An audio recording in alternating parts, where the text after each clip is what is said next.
अब हमारे साथ इतना विश्वासघात कर दिया इन लोगों ने। अब हम अपने पैर पर खड़ा होना सीखा है। केंद्रियाँ काँप रही हैं, हाथ पैर काँप रहे हैं, सरकार के भी और हमारे अधिकारियों के भी। हर विसंगतियों में हमें अफसरों ने मारा है। इन्होंने हमारे पेट में छुरा भोंका है, इन्होंने खंजर भोंका हमारी पीठ में। अफसर पहले कोई एक आदत शाही मिल जाता था सही, अब तो 100% जो गद्दार है, बहुत बड़े गद्दार। बार बार हमारे साथ गद्दारी करी है। 1973 से लेकर 6ठे वेतन आयोग है, 7वां वेतन आयोग है, ORUP है, MSP है, वीरांगनाओं की पेंशन है, डिसेबिलिटी पेंशन है। ये सेवा न करके वो क्या सेवा कर रहे हैं? अफसरों और उनके परिवारों की सेवा कर रहे हैं। पर्सनल जवान अपने सुसाइड करने को आज जो है सोच रहा है, और बहुत सारे कर चुके हैं। जवान लिख रहा है मैं वापस फौज में नहीं जाऊंगा, छुट्टी आया था और बोला मैं सुसाइड कर लूँगा, और कोई चारा मेरे पास नहीं है। इनको क्या मिल रहा है? उनको 2,52,900 रुपया है उनका बार कैजुअल्टी का, बार कैटेगरी का, और इनको क्या है? कुछ भी नहीं है। इतना भेदभाव है, कोई पूछो मत। सर, आपको कैसा गर्व महसूस होता है जब आपके मित्र, आपके साथी ऐसा बहादुरी का काम करते हैं? आपको कैसा गर्व महसूस होता है? सीना 56 इंची, वो तो झूठ बोलते हैं, 56 इंची से भी फालतू हो जाता है ऐसे बहादुर को देख के। और मैंने बुलाया इनको, मैंने बुलाया है। 2 गोलियां खाई हैं जवान ने, पैर कटा हुआ है, एक पेट में गोली लगी है पहले, और फिर पैर कटा है। दो डबल जो है कैजुअल्टी, 2 बार। हाँ, और कुछ नहीं मिला है। पेट में गोली खाए। और सुनो, मेरी बटालियन में 300 की नफरी थी टोटल। 300 में से हमारे तकरीबन 40 प्लस खत्म हो गए थे, शहीद हो गए थे, और 150 लगभग जो है कैजुअल्टी थे। किसी का हाथ चला गया, किसी का पैर चला गया, किसी की आंख चली गई, इतना। और जो वीर चक्र मिला 3 लोगों को, वो उनको मिला जो महानिकम्मे थे, जो किसी लायक थे ही नहीं। ऐसे को मिलना चाहिए था वीर चक्र। तो बहुत गर्दी उठा रखी है लोगों ने। तो मेडल में भी मैडम में वीर चक्र, मेडल क्या नॉर्मल है, चल रही है, पूरी तानाशाही चल रही है। वो बाथरूम में गिर जाएगा तो जो है वो चक्रा ले जाएगा, मेडल ले जाएगा, चक्रा ले जाएगा।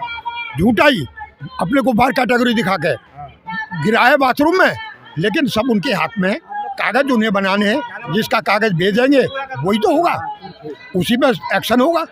आर्मी हेडक्वार्टर में तो उन्हें भेजना है जो भी लाइन लिखते हैं। एक अधिकारी अगर उसके चोट भी लग जाती है तो उसको मेडल मिलता है? हाँ, मेडल नहीं, जवान बगैर चोट लगे भी जो वो बहादुरी के पुरस्कार ले जाते, बगैर चोट लगे हुए। आप उसकी बात मत करो, बगैर चोट लगे। 99 में टोटल 81 वीरता पुरस्कार मिले हैं। मेडल की बात नहीं कर रहा मैं, मेडल तो 99% ये ले जाते हैं, 1% जो JCOR को मिलता है। अभी देख लो 81 में से 4 हैं परमवीर चक्रा, 2 अफसर को मिले हैं और 2 जवानों को मिले हैं, जबकि 550 प्लस के करीब जो जवान शहीद हुए हैं। और अफसर कितने शहीद हुए? टोटल 15। महावीर चक्रा जो दूसरे नंबर का है, 10 मिले टोटल। 10 में से 8 मेडल हमारे ये बहादुर अफसर ले गए। कितने बहादुर है! अगर इतनी बहादुर है तो जवान की जरूरत ही नहीं है, उनसे ही लड़ाई लड़वा लो। और 2 जवान को मिले हैं, 10 में से 8 और 2, और 67 वीर चक्रा मिले हैं। 67 में से 29 हमारे अफसर साहिबानों को मिले हैं वीर चक्रा, और 9 मिले हैं हमारे जैसे साहबों को, और जवानों को मिले हैं 29। तो ये इतने दिनों से चल रहा है ये? टोटल 39 अफसरों को मिले हैं 81 में से, और जवान को टोटल कितने मिले? 33, और 9 जैसे साहबों को मिले। इतना भेदभाव है, ये तो बहुत बड़ा भेदभाव है। लेकिन इतने सालों से आप लोग चुप क्यों थे? हम जो है दूसरे के मतलब पैरों पे खड़े थे। अब हमारे साथ इतना विश्वासघात कर दिया इन लोगों ने। अब हम अपने पैर पर खड़ा होना सीखा है। अब खड़े हुए हैं हम 75 साल में, और अब खड़े हो गए तो अब उनकी जो हम दिखा देंगे। उनकी पिंडलियाँ काँप रही हैं, हाथ पैर काँप रहे हैं, सरकार के भी और हमारे अधिकारियों के भी। सरकार से ज़्यादा गलती हमारे वरिष्ठ अधिकारियों की है हर जगह। चाहे कोई भी जो अब विसंगतियाँ हुई हैं, हर विसंगतियों में हमें अफसरों ने मारा है। इन्होंने हमारे पेट में छुरा भोंका है, इन्होंने खंजर भोंका हमारी पीठ में, इन्होंने हमारे कंधे पर बंदूक रख के और हमारी संख्या बल दिखा के सरकार को गुमराह करके और जो है अपना उल्लू सीधा कर लिया। हमारे को अब लेटर लिख रहे हैं कि इनको हटाओ यहाँ से। लिखने दो। मैंने भी वो उस पर जो यूट्यूब इस पर आया था ट्विटर पे, मैंने भी उसका जवाब में लिखा है, इस कर्नल साहब को पहले अपना दिमाग का इलाज कराना चाहिए।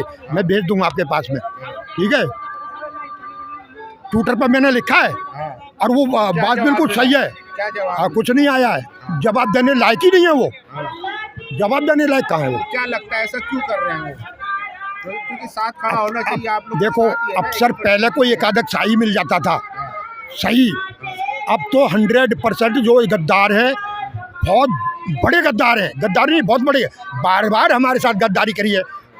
1973 से लेकर 6ठे वेतन आयोग है, 7वां वेतन आयोग है, OROP है, MSP है, वीरांगनाओं की पेंशन है, डिसेबिलिटी पेंशन है। और एक सरकार को हम और बताना चाहते हैं, जो बैटमैन प्रथा है, 1 लाख जवान हमारा नाजायज जो है हमारा, लेकिन सरकार के दिमाग में क्यों नहीं आ रही। अब 1 लाख जवानों का पेमेंट लगाओ, कितना फिजूल दे रहे, देश सेवा न करके वो क्या सेवा कर रहे हैं, अफसरों और उनके परिवारों की सेवा कर रहे हैं। पर्सनल सेवा करवाते हैं। बिल्कुल बिल्कुल बिल्कुल, बहुत सारे वीडियो आ रहे हैं, आप सब समझते हैं, ठीक है। और नहीं तो मैं वीडियो डाल दूंगा आपको। पर्सनल जवान अपने सुसाइड करने को आज जो है सोच रहा है, और बहुत सारे कर चुके हैं। जवान लिख रहा है, मैं वापस फौज में नहीं जाऊंगा, छुट्टी आया था और बोला मैं सुसाइड कर लूँगा, और कोई चारा मेरे पास नहीं है, क्योंकि अफसर तो जो है अब अपना छोड़ नहीं सकते, अपनी आदत बदल नहीं सकते, ठीक है साहब। तो ये उत्पीड़न भी किया जा रहा है जवानों का। पूरा उत्पीड़न होता है। जवान को कौन पूछता है? जवान को एक बंधुआ मजदूर से भी ज़्यादा बुरी हालत है। तो ये सरकार क्यों कान खड़े नहीं हो रहे? 1911 के कानून क्यों बदली नहीं करती है? आपने कभी शिकायत नहीं की प्रधानमंत्री से? प्रधानमंत्री और खूब भेज रहे हैं, अब खूब भेज रहे हैं। जो 1911 के कानून बने हुए सेना के, क्यों नहीं बदली करते उनको? भाई अंग्रेज अफसर होते थे, जवान तो हमारा हिंदुस्तानी होता था, तो उन्होंने अपने हिसाब से बनाए थे। उन्हीं का फायदा ये हमारे जो काले अंग्रेज है ना, काले अंग्रेज, गोरे तो चले गए, काले अंग्रेज उनसे भी खतरनाक है।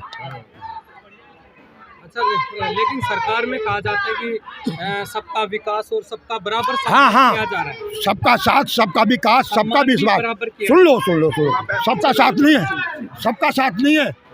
अफसरों का साथ, नेताओं का साथ, और उन्हीं का अफसर नेताओं का विकास और इन्हीं का विश्वास। जवान का या नीचे वालों का, गरीब का किसी का विश्वास नहीं है। ये उल्टा इनके सारे जो जुमले थे ना, सब फेल हो चुके हैं सब। बोलो ना खाऊंगा ना खाने दूंगा, 66,338 करोड़ रुपया कैसे खा गए हमारे अधिकारी? उनको हक ही नहीं था, वो आरोपी हमारे लिए थी, लेकिन लेके सारा वो, कोई हक नहीं था उनका। तो इनके सारे जुमले एक एक करके फेल हो रहे हैं। भ्रष्टाचार मिटा के रहूँगा, भ्रष्टाचार बढ़ा दिया। अब यही देख लो, 66,338 करोड़ रुपया कहाँ गया? ये भ्रष्टाचार नहीं, घोटाला नहीं, तो और क्या है ये?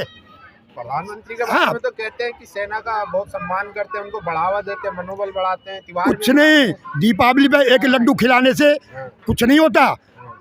आदरणीय प्रधानमंत्री जी को ये नहीं पता कि जवान का वो लड्डू कितना महंगा पड़ता है। 15-20 दिन पहले से उसको इतना हार्ड वर्किंग करनी पड़ती है, पूरी तैयारी करनी पड़ती है। और जब प्रधानमंत्री जी लड्डू खिलाते हैं, मुंह पर चिप्पी लगा देते हैं, मुंह नहीं खोलना, सिर्फ इतना बोलना जय हिंद साहब, और आगे बोल मत देना, चाहे कुछ भी पूछे। उनका जुबान बंद कर दी जाती है, पहले 15 दिन पहले से ही उनको गाइड करना शुरू हो जाता है। तो ये सब जुमले हैं। तो सर, ये तो आप बहुत बड़ा आरोप लगा रहे हो कि जब प्रधानमंत्री जी आते हैं तो कोई शिकायत ना करे, उनको पहले से ही मुंह बंद करवा दिया। ये है प्रधानमंत्री क्या? कोई भी बड़ा सीनियर हमारा वरिष्ठ अफसर आएगा, कोई जनरल साहब आएगा, तो उसको भी यही है। कोई भी सीनियर आएगा कमांडिंग के अफसर से ऊपर वाला, तो यही होता है, बोलना नहीं, कोई कंप्लेंट नहीं करेगा, कोई सांस नहीं निकालेगा। तो सर, अगर कोई ऐसी आवाज़ उठाते हैं, क्या उनको फौज से निकाल दिया जाता है या और कोई कुछ कार्रवाई होती है? हाँ, अगर किसी ने मीडिया में 2010 में, आपको पता होगा, यज्ञ प्रताप सिंह, उसने मीडिया में चला गया था कि मेरे को कुत्ते घुमाने पड़ते हैं, मेरे को परिवार की सेवा करनी पड़ती है, बच्चे खिलाने पड़ते हैं। क्या हुआ उसका? कोर्ट मार्शल ले लिया था और तिहाड़ जेल में भेज दिया था। तिहाड़ जेल यही साहब का वाले है। इन्होंने कैसे ही करके पैसा इकट्ठा करके या कैसे ही करके अपना कोई वकील किया, उधर से छुड़वाया और आज पेंशन ले रहा है। रीवा का रहने वाला है, मध्य प्रदेश का, और बहुत केस है, एक नहीं है। सर आपको डर नहीं लग रहा जैसे आप ये खुलासे आप कर रहे लोग हैं? मेरे को डर क्या लगेगा? वो जर्नल साहब भी, वो भी पूर्व सैनिक है जर्नल साहब, और मैं भी पूर्व सैनिक हूँ, सिपाही भी पूर्व सैनिक है। क्या डर? हम डरने की जरूरत नहीं है। जेल भेज दिया जाएगा आपको? हैं? जेल भेज दिया जाएगा? ऐसी तरह जेल कैसे भेज देंगे बगैर कानून के? कोई गलत बात, झूठ बात हम प्रभु देंगे, हम सारा प्रमाण देंगे, सारा प्रत्यक्ष बोलेंगे। हाँ पुलिस गलत बोल रहा है, हैं? जेल कैसे भेज देंगे? हमारे पास में सारे सबूत है, ऐसी धज्जियां उड़ा देंगे, कुछ जाए तो सही आगे। अच्छा सर, सारे आने वाले समय में ऐसा भी हो सकता है 2024 में लोकसभा चुनाव है, अगर फौजियों की मांग नहीं मानी जाती है तो फौजी वोट की भी चोट कर सकता है। देखो, ये तो हमारा एक इकट्ठे होकर हम प्लानिंग बनाएंगे भाई, बड़ा जो है रैली करेंगे, बड़ी रैली करेंगे, दोबारा इतने लोग इकट्ठे होंगे कि रामलीला ग्राउंड भर जाएगा। उसके बाद में जो ये हम लोग सब इकट्ठे मिलकर जो करेंगे ना, वो कार्रवाई होगी। तो मतलब आपके जो मोदी जी मन की बात करते हैं, आपकी बातें मन उनके हमारा पहुंच नहीं रही। राजनीति से कोई ताल्लुकात नहीं है, लेकिन जो है अपनी दुख ना निकाले तो कहाँ किसके पास जाएं? भाई आप पूछ रहे हो तो हम अपना दुख अंदर से निकल रहा है, हम बोलना नहीं चाहते तो भी निकल रहा है हमारे दिल से। हम इतने दुखी हो चुके हैं, यहाँ कोई ऐसे मर्जी से नहीं आया। क्या ज़रूरत थी हमको इधर रोड पर बैठने की? अगर ये ऐसा कर्म ना करते, हमारे साथ ऐसा अन्याय ना करते, हमारे कंधे पर बंदूक ना चलाते, हमारा इस्तेमाल ना करते, अपना उल्लू सीधा ना करते, हम यहाँ क्यों बैठते? खाना ले लो।